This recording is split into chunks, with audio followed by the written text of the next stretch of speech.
Hello and welcome to Revive Your Soul. My name is Elizabeth Goddard, and in this video I want to talk about understanding trauma bonding. I want to talk about what trauma bonding is, understanding why it happens, and taking responsibility for your own healing.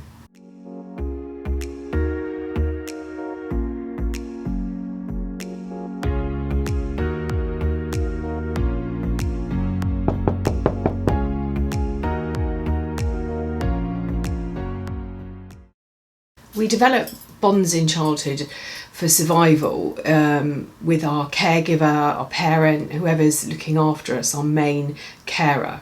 We create these bonds, and when our safety is threatened, we turn to them for protection. Trauma bonding is one of the reasons that it's so hard to heal from these types of relationships, from this emotional abuse, these toxic relationships. The damage caused puts you in a place of confusion because you had no idea that the abuse was taking place. The term was developed by Caines, and he describes it as the misuse of fear, excitement, sexual feelings, and sexual physiology to entangle another person.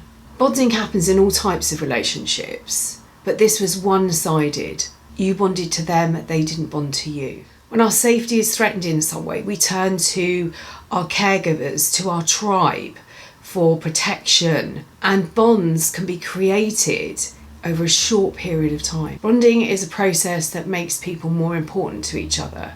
We develop bonds for survival, and this is the foundation of attachment. And it's one of the reasons that team building exercises are used to create bonds within a community or within a workplace. It helps instill trust in one another, and these bonds are made during activities and they're unique to the individual. It's the same with anybody who's experienced a traumatic situation. Bonding is a very strong connection, and it strengthens when we spend time with other people, when we make love to people, when we bring up children together. And trauma bonding is used by the emotional abuser or the toxic person to gain power and control. And you might have heard of the term the Stockholm Syndrome. This is used to describe a victim, maybe of abuse, a victim or hostage or a kidnap victim, and they've created bonds with their captor. The term was coined by a Swedish psychiatrist and criminologist, Niels Bergerot. He was involved in a case that followed a bank robbery that went wrong in Stockholm on the 23rd of August in 1973. The robber, Jan Erik Olsson, held 4 bank employees hostage for 6 days. As part of the negotiations with the police, Olsson's friend Clark Olofsson was allowed to enter the bank. The two then bonded with the hostages, who in turn acted to protect their captors despite being repeatedly threatened by them. I've spoken a lot about the cycle of abuse, and in the first stage, the idealisation stage, a lot of care is taken to bond with you. And they would have tested this many times just to make sure that you were more invested in the relationship than you were in protecting yourself. And the attention that you received during that part of the relationship you may never have experienced before. So when the devaluation stage started, it confused you, and you didn't understand how this amazing person could change at the flick of a switch. And this is where cognitive dissonance steps in, having 2 opposing thought patterns. And instead of seeing it as abuse, you justified it. And what you're trying to do is get back to that point in the relationship where you felt safe and secure. And you might say to yourself, after all, you've met your soulmate. You have so much in common, and you share the same hopes and dreams. How can they be an abuser? So cognitive dissonance in a relationship is where you're being controlled or manipulated by another person. There is an excessive reliance on approval from others and a sense of identity. Definitions of codependency do vary. An emotionally abusive or toxic person manufactures their behaviour. They manufacture their actions with the intention of creating desire and jealousy, dependence, addiction, anxiety. So you start to make sacrifices in your life to ensure your partner's happiness. And perhaps you're just realising this now. The manipulation happened very, very slowly to gain your trust and break down your boundaries. It's like the frog in the water. If you put a frog in boiling water, it's going to jump out. But if you put it in a pan of cool water and heat it up gently, it gets used to the temperature of the water. What they were doing very slowly was creating a character they believed you were looking for, the person they believed you were looking for. And they put on this mask and played that character. They created a fake future with you, and they might have used techniques like triangulation to create jealousy, to make them look popular and wanted. But one of their favourite tools is cognitive dissonance, which allowed them to manoeuvre themselves into a place of power and control in your life. So as children, we're codependent. We need our parents and our caregivers to provide for us. You might have experienced this codependency if you had a parent who was overprotective, not allowing you healthy boundaries or the room to grow. One of the reasons it's so hard to disconnect is with the trauma bonding with the abuser, is all the chemicals, all the hormones that were released during this relationship. We're all a bunch of chemicals held together in our skin. And if you think back to school, in your chemistry lesson, you mix two things together and you get a reaction. And that's the same for us. And you might have experienced this when you first meet someone. You either like them instantly or dislike them. And there's a chemical reaction going on within your body as well. And there's also a gut feeling. When we experience trauma, our stress hormones are released, and again, a chemical reaction. So when you come out of these relationships and you're recovering from emotional abuse or the effects of a toxic person, you've got all these hormones, all these chemicals raging around your body. Think of a teenager with all those raging hormones. They can't communicate, they can't express how they feel. So when I first started on my healing journey, a lot of people were talking about dopamine and the effects of that, but my interest was more about oxytocin and the role it played in these types of relationships. Oxytocin is a bonding hormone, and it helps us create trust. It's needed in the parent-infant bonding, whereas dopamine is the hormone that's responsible for the brain's reward centre. And there's been a lot of research carried out on the neuropathways and also with addiction. What they found was the same pathways light up when you're attracted to someone as they do when you're taking cocaine. And they found that the same pathways light up when you become addicted to material goods.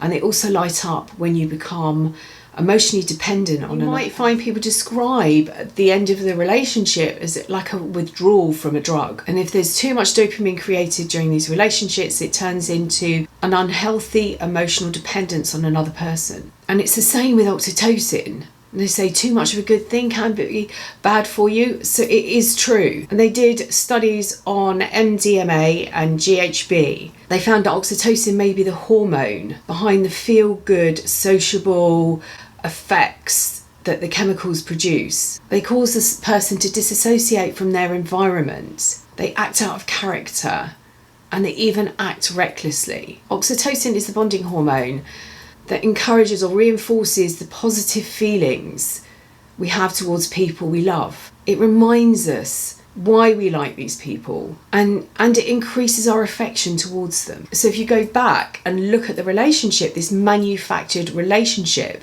the bonding that took place was completely different from that of a normal relationship. And because of this, it moved too quickly through stages of lust and attraction. You might have seen the red flags, but you were giddy on these chemical rushes. Other research has discovered that oxytocin is also two-faced, and that it's actually responsible for strengthening a stressful situation, experiencing triggers of fear and anxiety. A lot of people coming out of these relationships experience symptoms of complex post-traumatic stress disorder, which is a psychological injury. And this is a repeated trauma over months or years, whereas post-traumatic stress is one single event. And at the end of the relationship, when you're out of the relationship, you might find yourself experiencing flashbacks. You might find yourself reliving the traumatic experience, having nightmares, and you might even find that you're avoiding certain situations. You might find that you're constantly on your alert. You might feel jittery,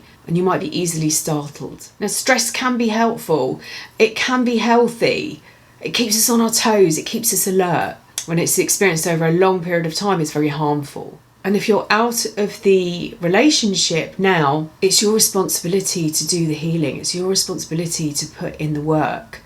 It's your responsibility to find the wounds where these triggers come from. And it might not feel like it now, I know, but this is a gift. And you might feel at this moment you want to turn off, but honestly, in a few months, it might be a year or so, I'm hoping that you will realise that this was a gift. Look at the wounds, look at the people in your life that you've experienced this before with. When you get in a situation, particularly with the emotional flashbacks, or if you're going no contact with someone, when you have the withdrawal of the hormones, the chemical reaction, everything inside you is screaming that you want to get back because you need that hit, that drug, whatever it was that they did for you that triggered that hormonal response. And the best thing you can do is come out of your head, get into your body, do some grounding exercises.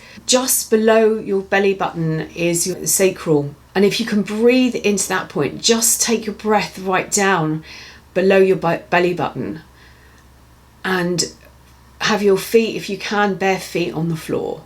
If you can, go outside, even better, and just try and ground yourself. Because once you're back in your body, you can calm the chemicals down, and that thought process slows down.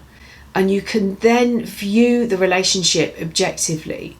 Because over a long period of time, it might even be a short period of time, because it still happens in short relationships. You were told during the idealization stage how good they were for you, how amazing they were for you. They've conditioned you like Pavlov's dog or Thorndike's cat, where they've trained an animal, where an animal is trained to respond in a certain way. If you look back over the relationship, you might see those patterns. You might see how you reacted in certain situations, where you were walking on eggshells, trying to stop the emotional abuser, the toxic person, from getting angry, from verbally attacking whoever it was. So you were always trying to calm down a situation. Coming out of your head and getting into your body, you are able to rationalize a lot more than replaying over with the emotional flashbacks coming in. All we've covered is looking at trauma bonds, what they are, understanding how they happen and why they happen, and the power and control that's needed, understanding the chemical reaction within your body. And then I hope you've understood how important it is for you to take action towards your own healing. And you can spend hours, days, weeks, months, years watching videos. It's get into your body, try and calm down some of those calm down the chemical reaction within your body.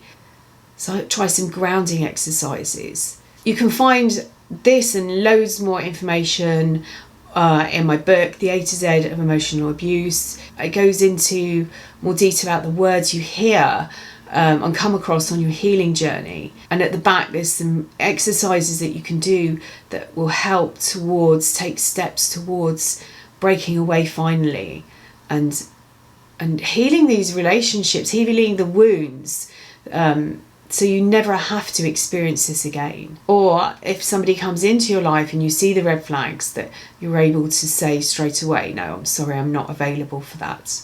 So if you found this helpful, useful, please like and share. Leave some comments below on things that you might have found that helped you on your healing journey, that you've come across that might help others. Any comments, greatly appreciated. Sending you loads and loads and loads of love.